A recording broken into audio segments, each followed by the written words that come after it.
அப்ப எப்போங்க மறுபடியும் அடுத்த மழை வரப்போகுது? கண்டிப்பா சொல்றோம். கடைசி வரை வானிலை அறிக்கை கேளுங்க. கடந்த 24 மணி நேரத்தில் மட்டுமே, அதாவது கடந்த 24 மணி நேரத்தில் திருவள்ளூர் மாவட்டத்தில் கனமுதல் மிக கனமழையும், சென்னை குறிப்பா வட சென்னை பகுதிகளில் கனமழையுமாக பதிவாகி இருக்கிறது. இது தொடர்ச்சியாக அடுத்து வரக்கூடிய நாட்களிலும் நல்ல ஒரு மழை பொழிவை உறுதியாக நமக்கு கொடுப்பதற்கான வாய்ப்பு இருக்கும். வங்கக்கடல்ல உருவான இந்த தாழ்வு பகுதி பொறுத்த வரைக்கும் இதோட நமக்கு முடிவடைய போறது கிடையாது.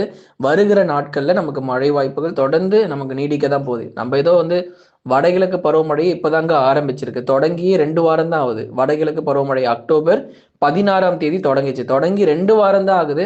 அதுக்குள்ள மழை முடிஞ்சிருச்சா, மழை போயிடுச்சா, புயல் அவ்வளவுதானா அப்படின்னு சொல்லி நிறைய பேர் கேட்குறீங்க. இன்னும் நமக்கு மழை முடியல. நவம்பர் மற்றும் டிசம்பர் மாதத்துல வலுவான நிகழ்வுகள் கண்டிப்பா தமிழ்நாட்டுல உறுதியா கிடைக்கும். திருவள்ளூர் மற்றும் சென்னையில் அதிகப்படியான மழை பெய்ததை பார்த்தோம். 12 சென்டிமீட்டர் திருவள்ளூர் மாவட்டத்திலும்